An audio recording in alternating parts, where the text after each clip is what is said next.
In recording this final part of the nerd culture, I feel like I really have my work cut out for me. Indeed, I've pointed out many of the problems I see in contemporary nerd and geek culture and explained some of the ways they've manifested not only in their conflicts with the progressive community, but also in their manifest inability of dealing with modernity, descending into many pathologies like consumerism, complacency, and I've postulated that the ultimate source of this is a modern Western man who has no identity, and in the absence of a solid identity with any meaning, with any concept of objective goods or truths beyond their own subjectivity, we're left reaching for some kind of outsider status, and of course, that outsider status is the nerd.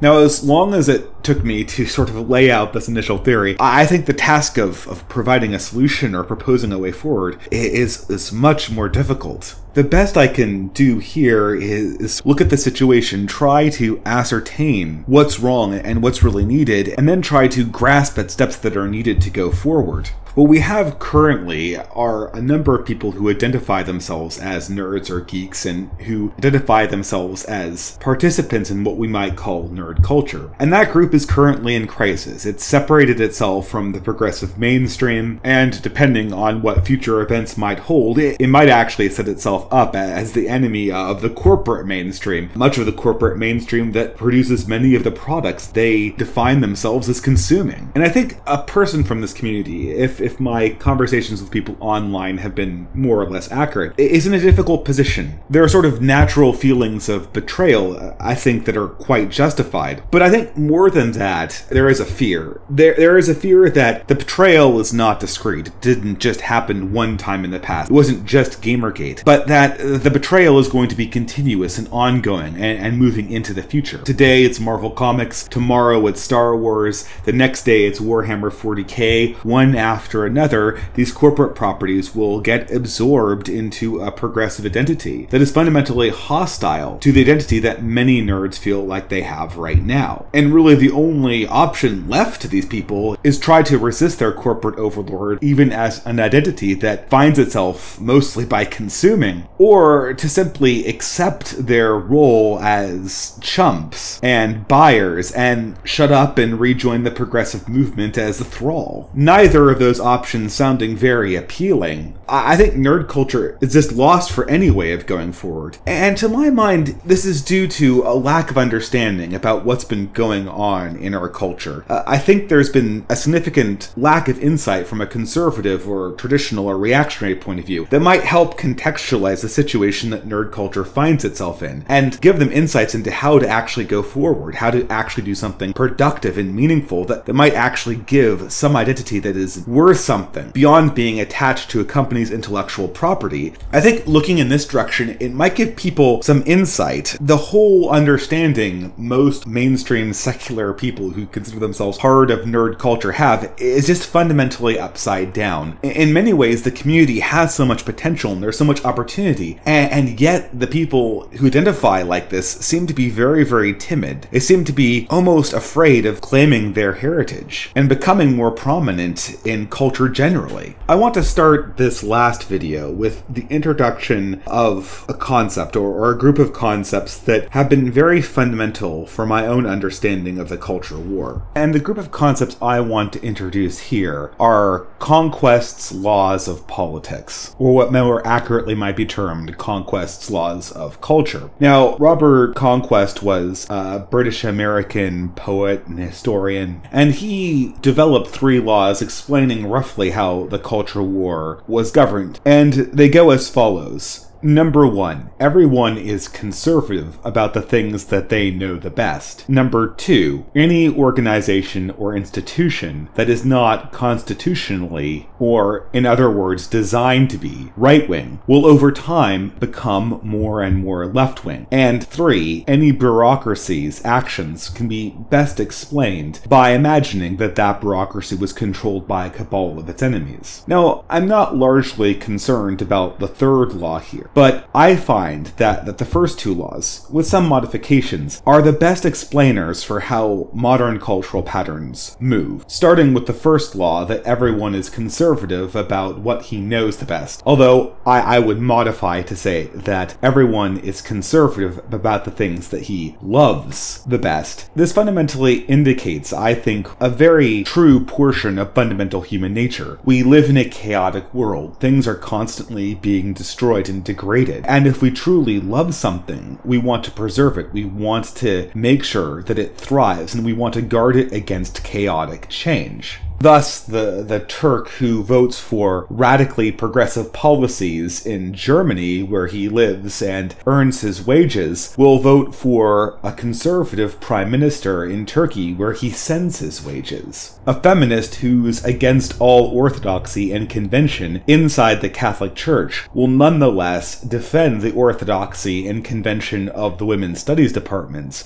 against interlopers like Cassie J. or Camille Paglia. I find that the glass slipper of the first law fits humanity's foot quite well. And I think the second law is just an unfortunate reality. I mean, we see this constantly. How many organizations begin with a mission statement about being upholders of Western tradition, and then slide into being essentially enemies of Western tradition? Of course, the quintessential example of this is none other than our own universities. People forget this, but most of the main Ivy League universities were designed to be Christian seminaries first and foremost. Now they exist almost exclusively to tear down the very Christian tradition they originally were designed in promoting. And in many ways, they exist for little more than to tear down any tradition that might be worth promoting, Western or not.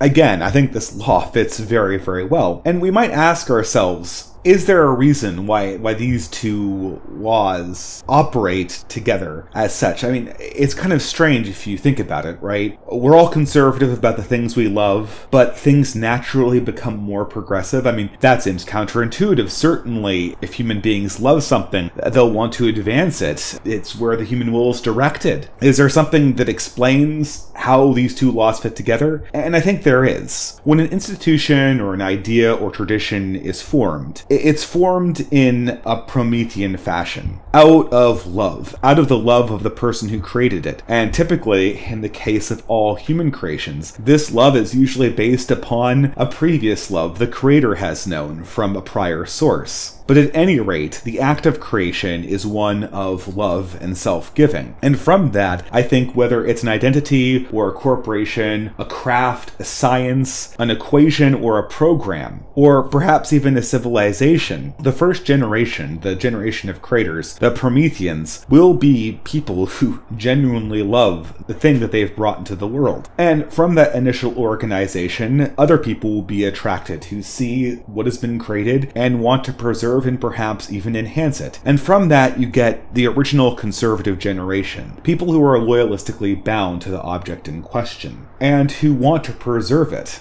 But a strange effect happens, and I think this carries us into the second part of Conquest's law. And that is that as time goes on and people fight for this thing, again, be it a civilization, an idea, a practice, perhaps even a church, that object will win great victories, great successes, and along with it will come prestige, money, and power. Reasons essentially to associate yourself with that thing other than pure love. Moreover, the initial generation who has fought and worked for that thing will eventually die off. People will never know the sacrifices they made for the initial object to come into existence. And so the inheritors, the subsequent generations, will never know exactly how much the object in question deserves to be loved. they will not have made the personal sacrifices, and moreover, they'll probably be surrounded by many mercenaries who are just associating themselves because there's money and wealth to be gained. And so, as time goes on, the love that people have for the initial created object decreases, and the mercenary incentive increases, thus creating the slow track to the left. And I know people will object to the fact that I'm calling the left a mercenary instinct. I mean, isn't the left famously anti-market? Isn't the left famously redistributive? Well, yes, but in a very strange way. It's very easy to redistribute a piece of something that you have no emotional attachment to. Imagine your father gave you a golden ring, and you were wearing it with no money in your pocket, walking through the streets of Calcutta. Now, if this gold ring had all the sentimentality of your father's love, it would be very hard for you to sell it and give the money to the beggars in the street. I mean, some people might, some people even have, but I would call those people great saints.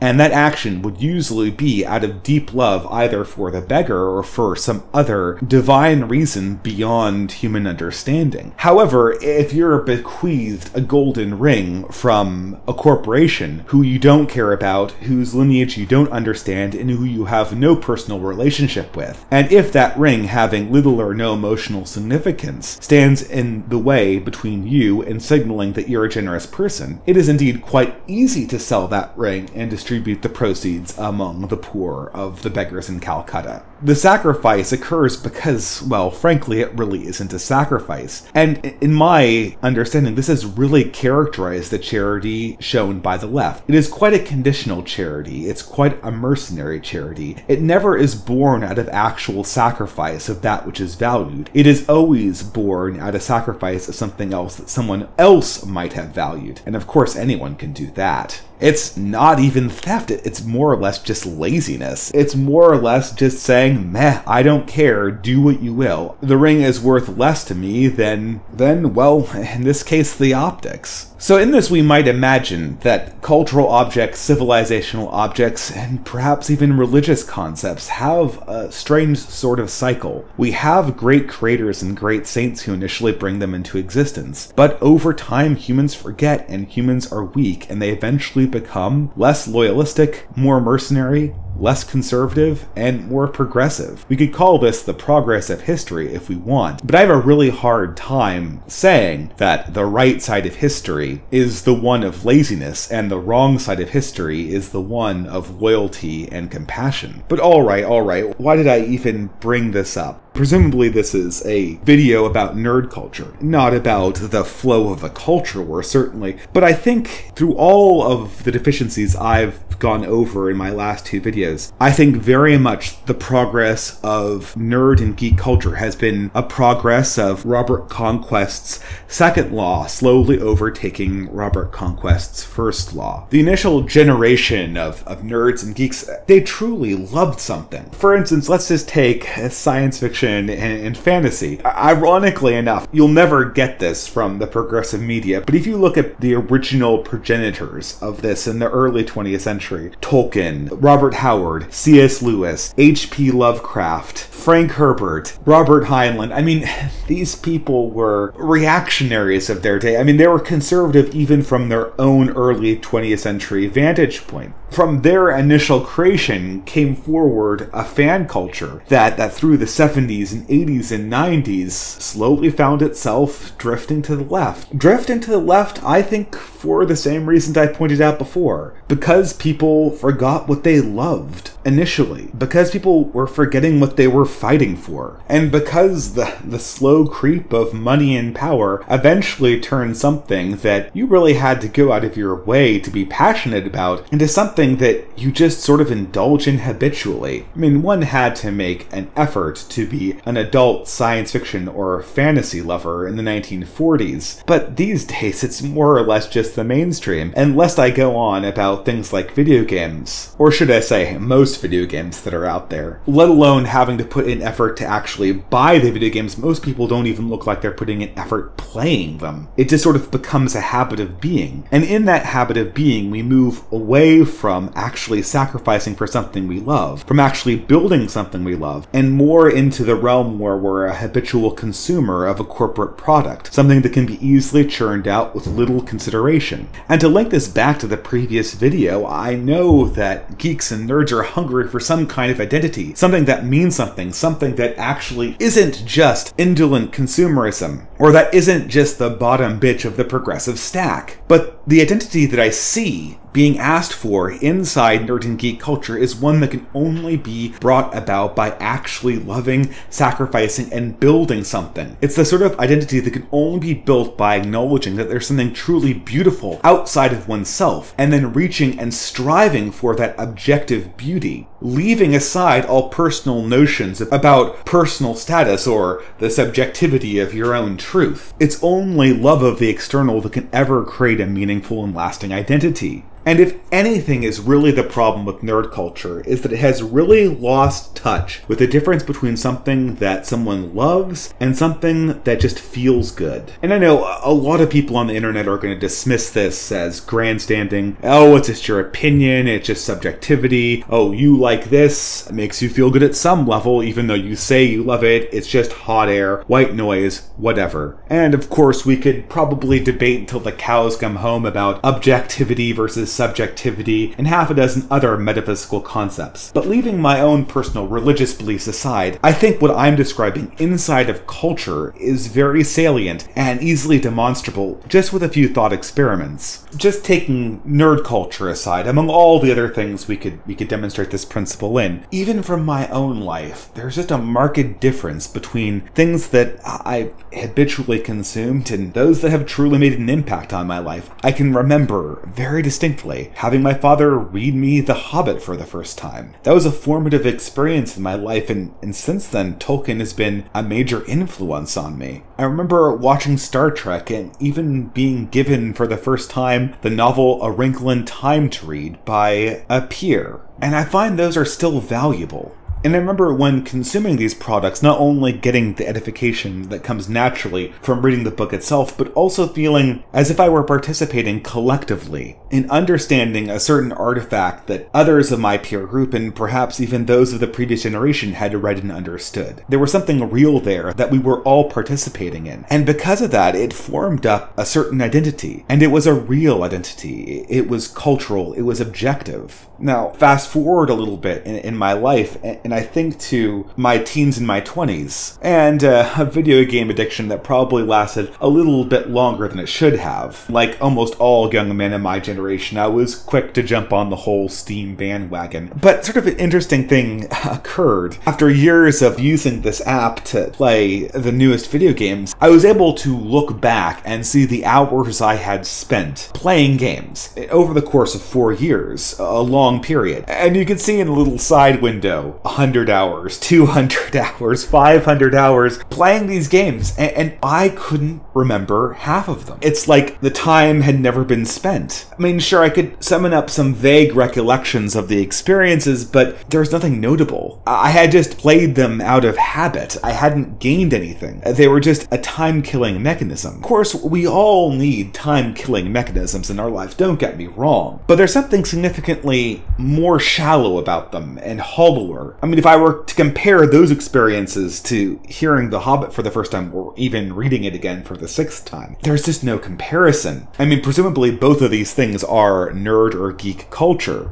but there's something radically different about the entire experience. I mean, for instance, my father read me The Hobbit, and I look forward to reading it to my children. But would some kind of similar intergenerational transfer happen with my children? I know I've complained about video games, but let's take an actual look at this hobby. Like I said, I have played a ton of video games in my time, so I'm certainly no puritanical neophyte. But in many ways, the defense of this genre of entertainment is really flimsy. The very difficulty of the genre is that video games are designed to sell themselves to you, to keep you playing, to keep you, in some sense, addicted to them. And this sort of creates a fundamental problem because the experience of hearing a story is self-contained. The Hobbit isn't going to take any longer if it's designed to be more addictive. Moreover, in video games, as far as storytelling is concerned, oftentimes this gameplay and reward aspect shoves any kind of edification or plot or theme way into the background to the point where it can't really function function as a cultural artifact. It just functions like a dopamine delivery mechanism. And furthermore, I mean, people oftentimes reframe this and say, oh, these aren't story mechanisms, they're games. I play video games because I'm good at it, like someone would play chess. But with a few exceptions, such as things like StarCraft and other esports, this really isn't true either. Video games are designed to make you feel like you're good at them, in not such a dissimilar way that prostitutes try to convince you that they're attracted to you. But the feeling of being good at video games, in most cases, is totally artificial. I mean, especially with modern video games, these things are designed to be beaten and gotten through. They're designed to deliver that hit of dopamine, and so for the most part, they don't functionally operate like games in the classic sense. And I know the final defense is just, this is a time killer, this is something that I use to relax. Okay, but just simple relaxation, well, A, it's not culture, but B, how does it justify the enormous amount of time put into the endeavor? In ordinary adulthood, people don't relax for more than 2 hours at a time. Usually, if you're relaxing for more than 2 hours, you just take a nap or something or go to sleep. For the most part, our lives are filled with active activities where we try to achieve something, and once things are taking 100 or 500 hours, I don't know if that really fits into the narrative that is just a wind-down tool. So, long digression over, to return to the question over what kind of cultural artifacts these are and how we would treat them. I mean, would you hand a Steam account off to your child the same way that you would read Tolkien to your child? That's such a strange question. I mean, I have no doubt that my children will play some amount of video games in the future, but if I were to actually hand down a mechanism that encouraged them to play more video games as an identity, as a habit, I don't think I'd be transmitting a piece of culture or heritage. I feel like I'd be giving them some kind of weird drug addiction almost. And in many ways, I feel conflicted saying that. It's not really fair. I understand there is an art to creating electronic entertainment. I'm a programmer. I appreciate that art. And some of the stuff that people do in virtual worlds is amazing. It deserves to be at the same level of Tolkien and all the other greats of nerd culture, but the way we handle it in the present moment, it's handled like a consumer item. It's handled like a meaningless time waster. Something that can be passively thrown to a population that is just habitually consumed with no reflection and no meaning beyond just the subjective experience of getting that dopamine rush. And through that cultural mechanism, there can be no true identity. There can be no true meaning. There can be no true love. Because there is no true sacrifice. There is no true act of preservation of the object in question.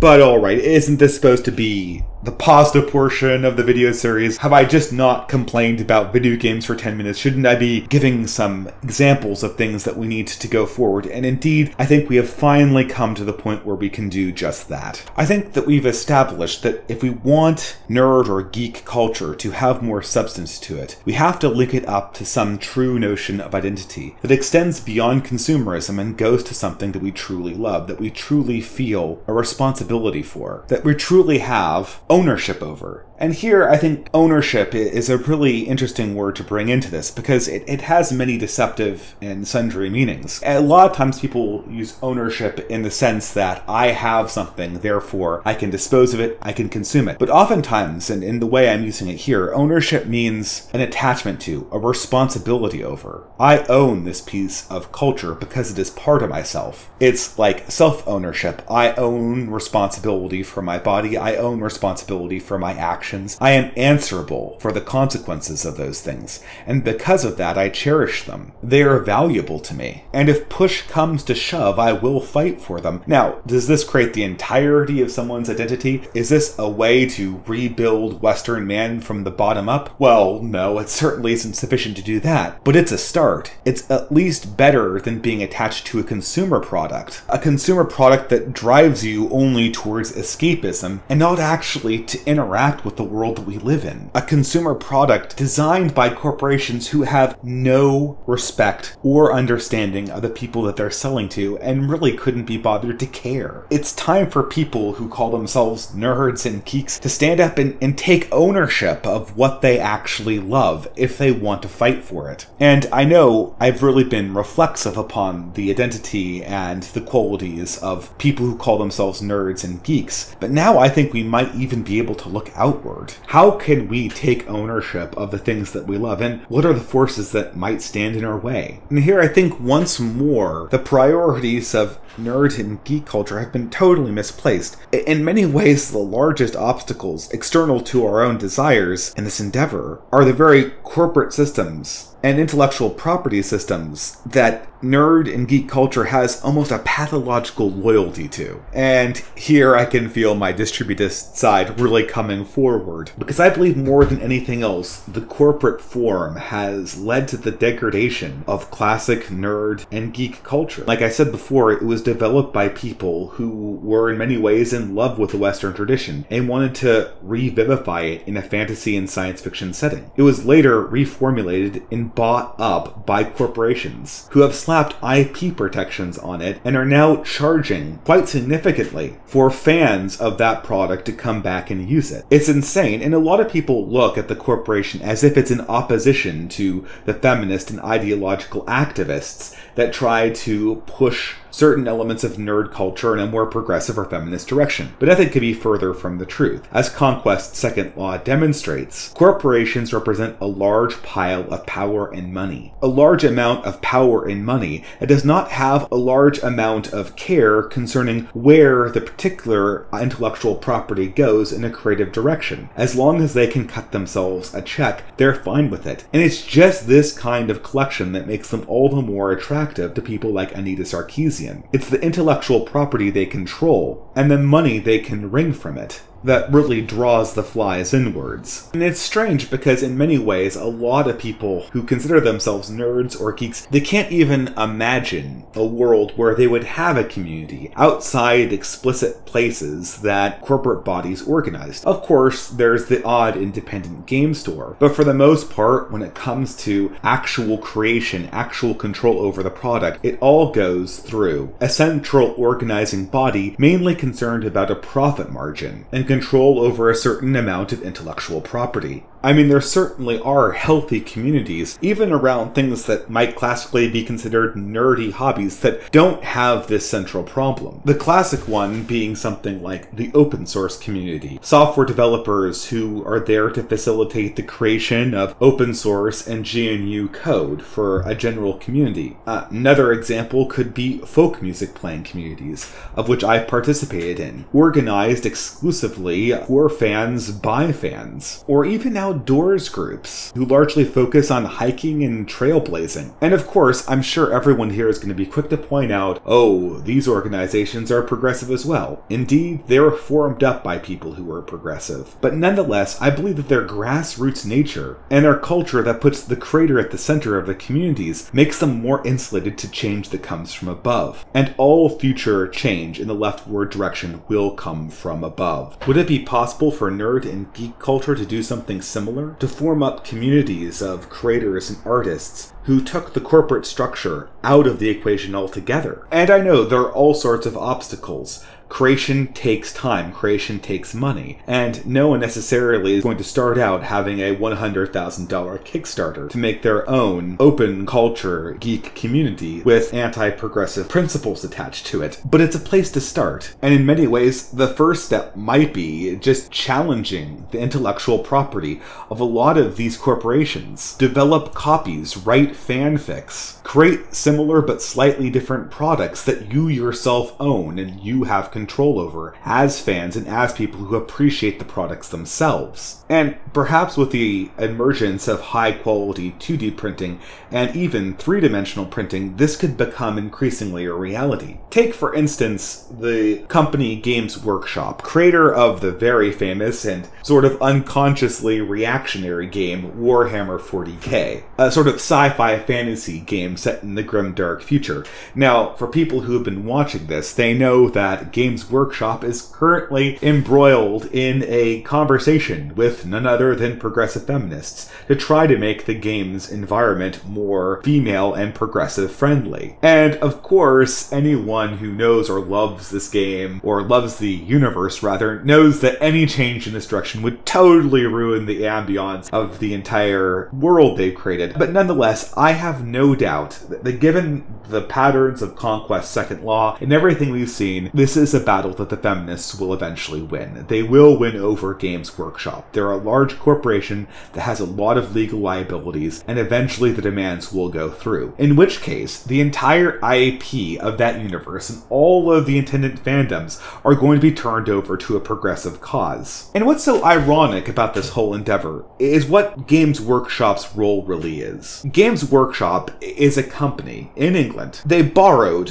from Tolkien, from Frank Herbert's Dune, from Starship Troopers, from Conan the Barbarian and H.P. Lovecraft. They mixed and matched all these components, put it in a jar, and came out with a new universe. There isn't a single element that doesn't come from one of those 5 authors I mentioned. And yet somehow the recombination is a new intellectual property that they can control, that they can charge fans for. And they charge fans $60 for these tiny little plastic figures, easily manufacturable, even with the current technology of 3D printing. So what eventually will result from this entire interaction is going to be a company taking the intellectual property of people who didn't patent it hard enough or don't have lawyers to sue, taking that, recombining it, and then reselling it with a progressive slant to consumers for an enormously inflated price. And that's all communicated through IP, intellectual property. And what if that didn't exist? What if instead that community was comprised not of consumers but of craftsmen, people who built up the lore through iterations, built up the actual product through iterations, sort of like the open source community does. In that case, everything would be decentralized. Everything would be localized. And of course I can hear people say, but what about the continuity of the universe? If there are many hands, there's no continuity. Indeed, there wouldn't be. But in that sense, it would be even more intriguing. There might be a Warhammer 40k in Seattle, and it could be slightly different, but not quite the same as the Warhammer 40k in London, with slightly different lore. And people could compare and contrast between the two of them. Immediately things would take on more flavor and become more individualized. There would be more things to love. Although,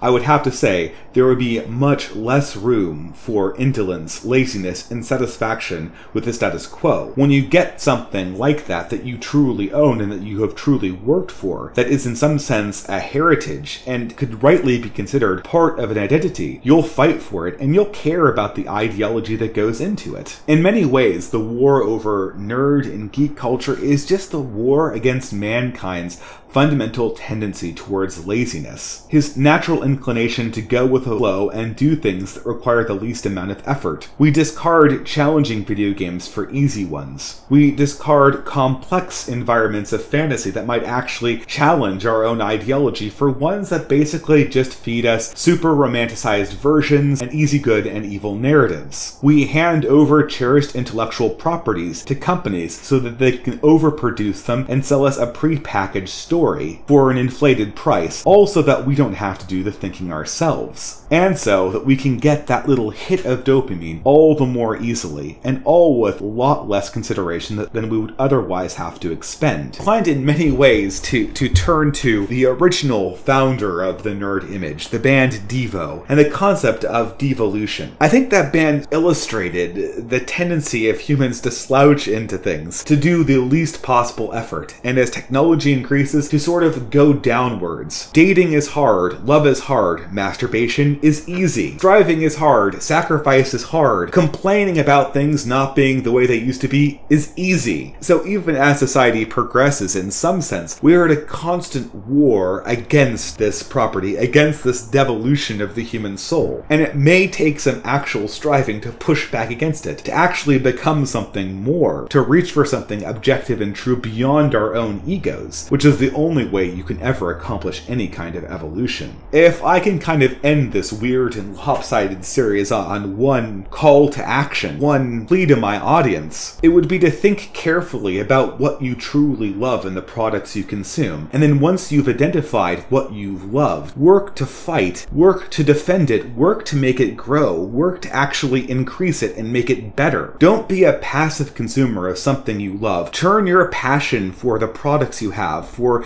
the images of sci-fi and fantasy, into something truly great. understand that buried inside all great sci-fi or fantasy novels, there are calls to make something more of yourself. There are ideological messages. There are traditional messages. The people writing these tales down, cherishing them and transmitting them forward, are trying to communicate something real to us, something more than just consumption. And yes, it should be a good thing that consuming the media will have an impact on your life. Presumably, every time you consume media, you should hope that it has some kind of good impact on your life, that it's something more than just you pressing a dopamine release button and has no further impact. Cultural consumption should be a pursuit. It should be a love story. It should be reaching for something higher. It should be an evolution. And I think at this moment, more than any other moment I can think of in my own life, we have an opportunity to seize this, to move forward, to take ownership of what we love, to defend it, to fight for it, to expand for it, and to grow. That is the direction we have before us forward. Because aside from this evolution, I really don't think there is another direction to go.